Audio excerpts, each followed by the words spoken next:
Bottom lane, trap on a double king. Good opening from the Hoodwink. Nice LSA. Did not hit Hoodwink though. Thought it did for a second. Only hit the Lycan. Double king still alive. A couple more auto attacks. The Wolves in chase. And it looks like maybe too fast. Oh, he gets hit on, but the Wolves are going to die. It doesn't matter. Moonlight credit for the first blood. Sven at least gets the immediate turn kill, but well worth the chase for eternity. And elsewhere, that's Terrorblade going down to the top lane meanwhile. Yeah, laning into the Skywrath, he's been working hard, setting this up bit by bit, and it does feel like perhaps the scaling certainly going to benefit that Radiant side a bit more against the Hoodwink and the Lycan. As the also game nice Quelling Blade there on the Acorn shot as Hoodwink tried to catch her, stops it. Top lane, we gotta see Aphromush get caught out by the bear here. The Enchantress finding a nice chance to catch him out. Yeah, making use of the Helver Smasher, so that's a big kill certainly. Able to take out the Skywrath mage who's causing issue. But look at Pango. Oh, cut the bottom lane, yeah. They're going in for the initiation down here. The Lina will fall, so Blessed Kid proven to be a great rotation. Pango was headed towards the top lane during this, so both mid players trying to go to their appropriate lanes elsewhere to set up some kills, and Sanctified still trying to run this whole time, but Hoodwink in pursuit. The Bushwhack hits, and nope, gonna make use of that stick, so alive a little bit longer. The Acorn shot finishing the job. Meanwhile, at that top lane, I had mentioned Mark was heading up there, and sure enough, they do kill Enchantress, but I think it's safe to say Eternity getting the better of them. She's here, and she's gonna be completely fine. So ultimately, big rotation. They got the pulse 5, but the miss on the sharpshooter there, they might have been able to get a kill. Now it's CDUB looking to turn it here.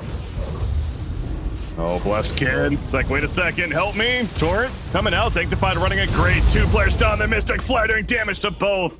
And Kunkka's dead before he knows it once again. Moonlight, these two will follow. That's a double kill for Ela. Great response coming up from CDUB yet again. Yeah, gonna be sending. Yeah, probably. I actually think that Lina might keep playing pretty farm heavy here, and similar story for the Terrorblade. He is working towards his Manta. Once he gets that, might be able to join, but the downside is Pango, right? Pango can always burst your illusion so fast, and he can also burst an Enchantress, perhaps. That's definitely a supporting cast there. Doing a work. Rolling Thunder, gonna stop the Lycan army.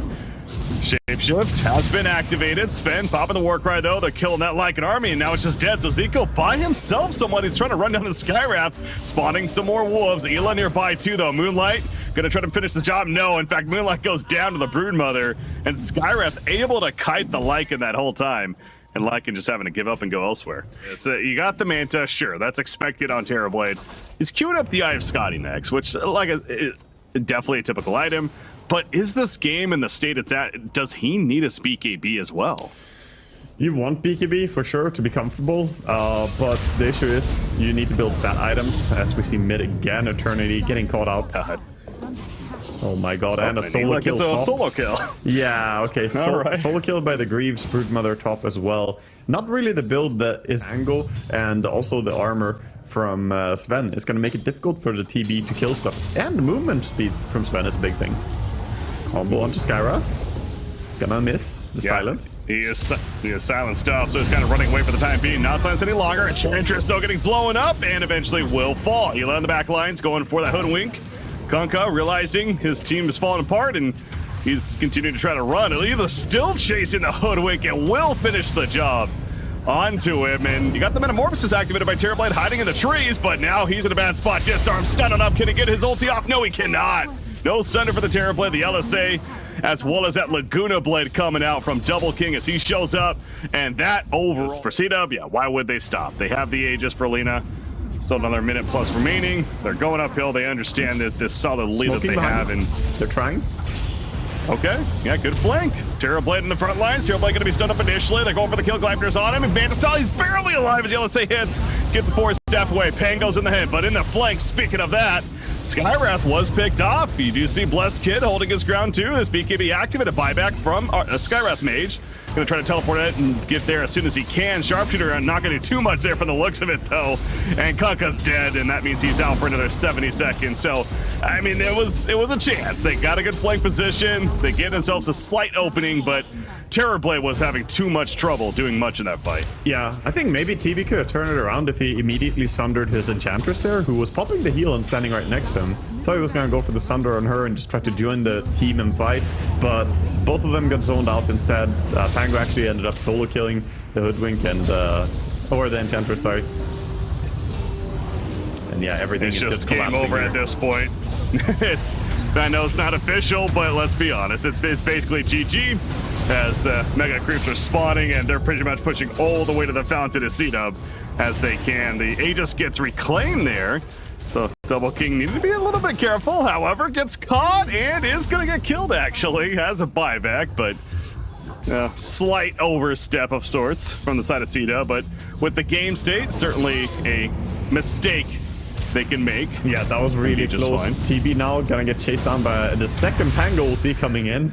He Manta styles, but Pango turns the car around and gets the kill. No. Using the shard to turn around there.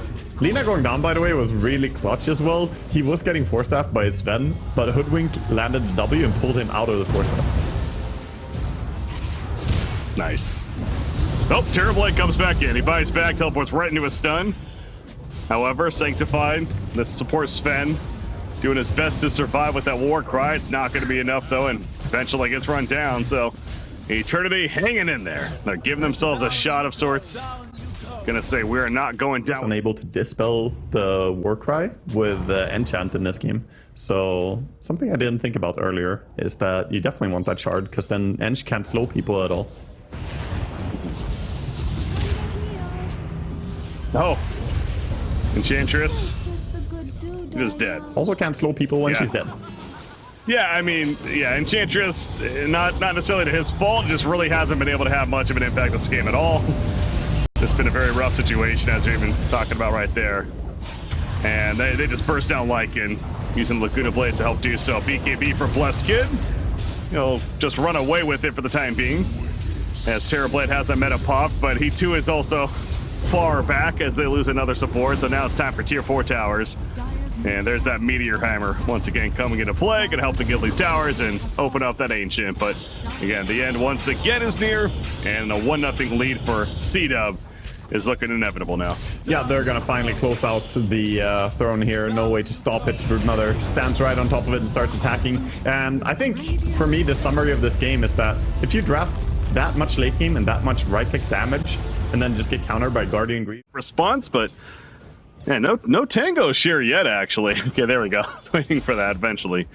Gets it to him and going to be able to regen slightly. But yeah, so you're getting at that they at least have more answers for the Broodmother, so on paper, ideally shouldn't be as effective of a game for Hila this time around, as that is going to be a kill though onto the Crystal Maiden. So, well, Aftermish gets credit for the first blood, but... So, be careful on Bloodseeker. He runs up and hits the tower with 100 HP here. Gonna get healed up by the Caudal at least, who does have that urn and travels.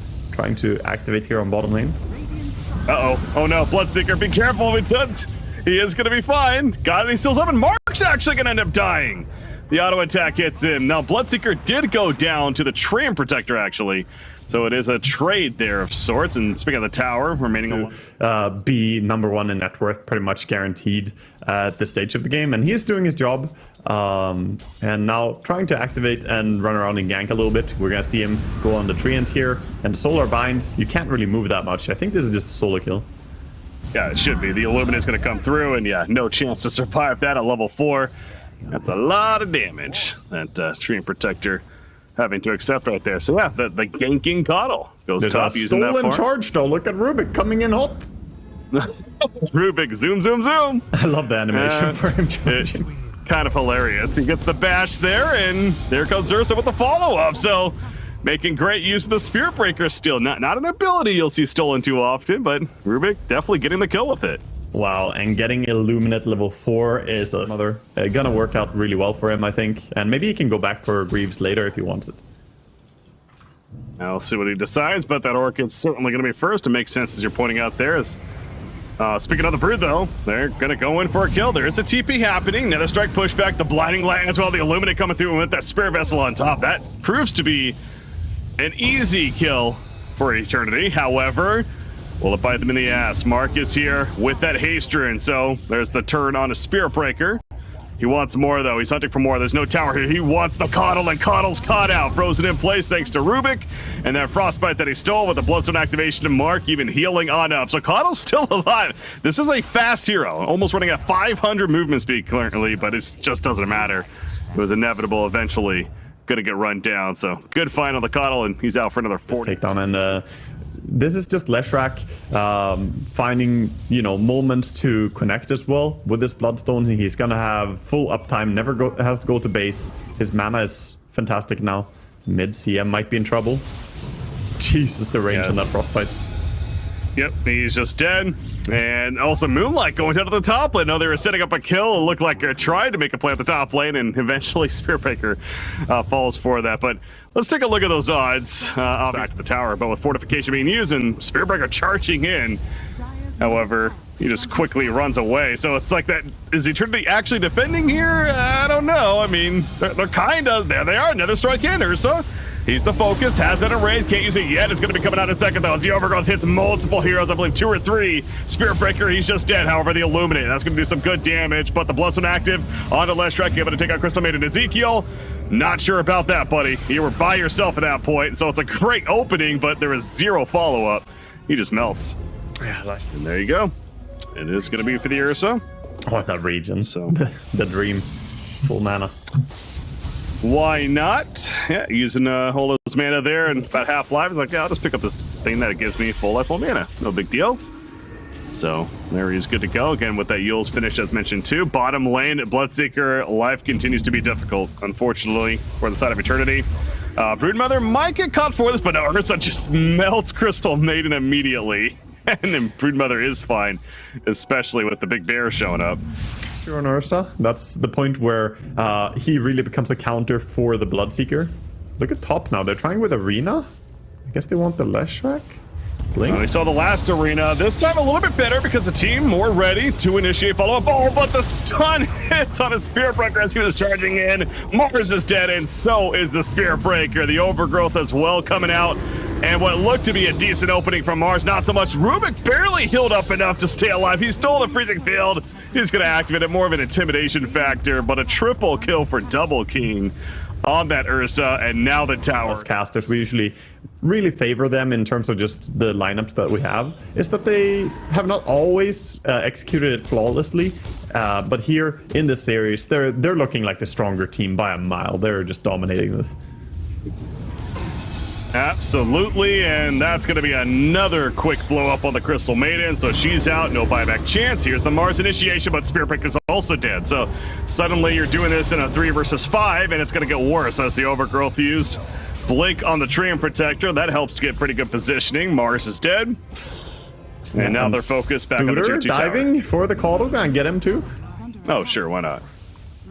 just the mid Coddle. We'll just take him out as well. Coddle is Brood diving all the way to the fountain. Yeah, Brood is just hanging out. She's not obviously winless so far and on the verge of almost guaranteeing the fact that they're going to be bottom 2 with another loss here.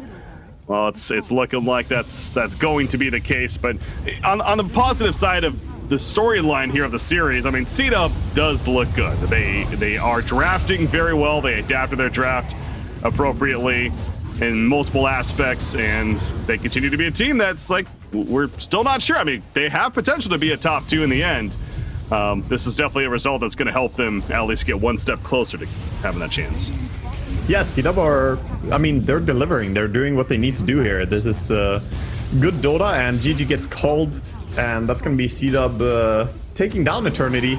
The name may be Eternity, but the game only lasted 22 minutes. Broodmother will do that to you. That's one way to put it, yes.